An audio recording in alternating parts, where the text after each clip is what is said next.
Hi, I'm Sarah Stonecipher, and this is my channel where we talk about all things brick and mortar retail. And today we're going to talk about something that I know is weighing heavy on all of us in the retail industry, and that's how to stay profitable during times of inflation.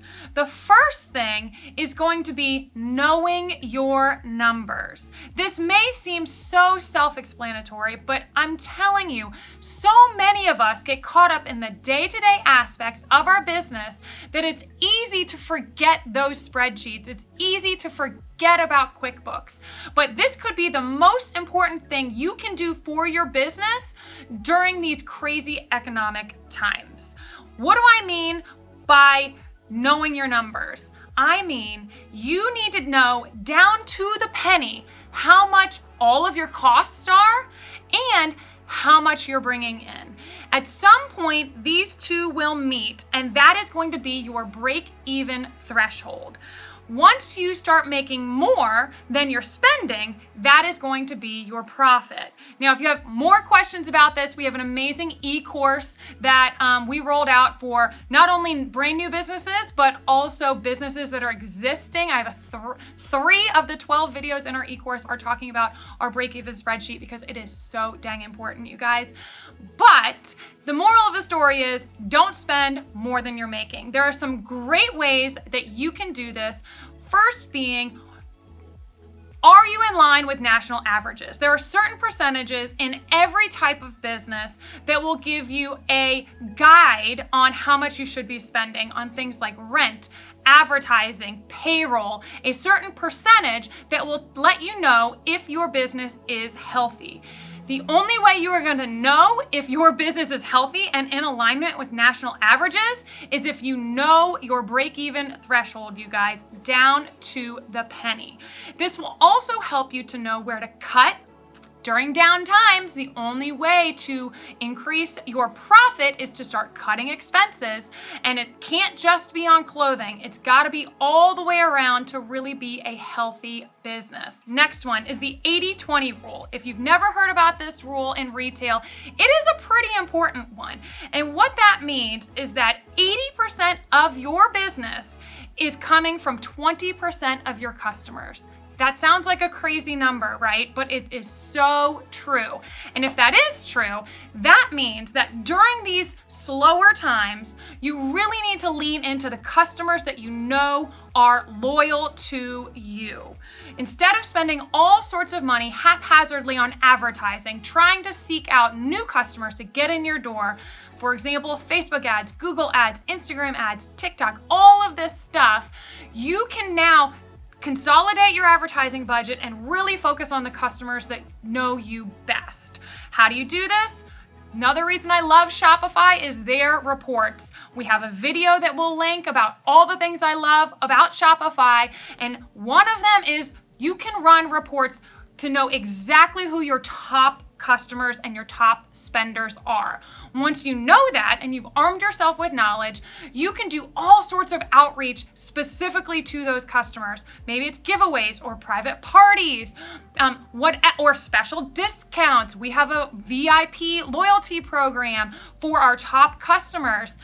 We can also link that about our keychain program, our rewards program that are specific to our most loyal customers to get them in the door and get them to spend more money. It's super easy, guys. Focus on the customers that know and already love you.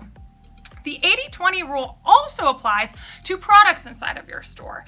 80% of your sales are going to come from 20% of your products.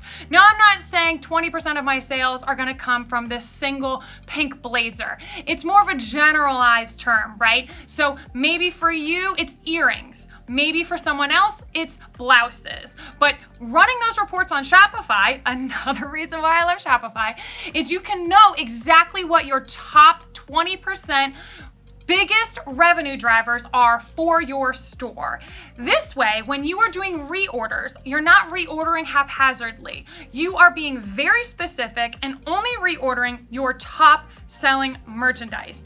Then when we get back into season or, all of this craziness with the inflation subsides, then you can go back to really leaning into all the products and reordering all the products inside of your store, but right now be smart with the dollars that you have and really focus on the products that are making you the most money.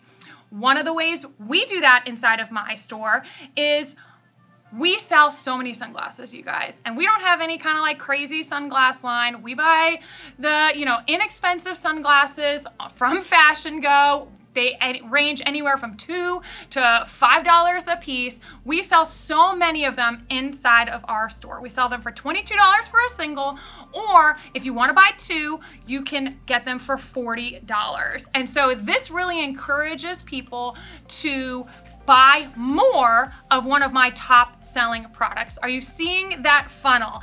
Really lean into those top selling products, incentivize the customers that are already inside your store to buy more of them, and this will help you to increase your bottom line, increase your profit while decreasing how much you're spending on fixed cost and inventory. All right, that was so much, you guys, but if you have any other questions, I'd love to hear them. If you haven't heard, we have rolled out a really awesome program with a private Zoom call. We will link it below. You can get a Zoom call, hour-long Zoom call with me. You click on it on my website, it takes you right to a calendar. You can book it right then and there, and I can help you with any questions that you may be having. And if you have something even more specific, we also have custom programs that we can build for you that for specific things that are woes you're having inside of your store. I promise I love to help you. So if any of my ebooks aren't cutting it, we have these custom programs that we have rolled out. And of course, don't forget to like and subscribe, comment with any questions or video ideas that you may have. And let's do this together, you guys. Takes a village.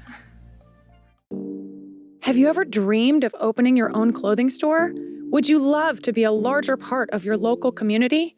Or maybe you already have an online shop but want to take the leap into a physical location. Well, join me as I pull back the curtain on all things brick and mortar. And don't forget to like and subscribe to stay updated on how to grow and thrive in your own retail storefront.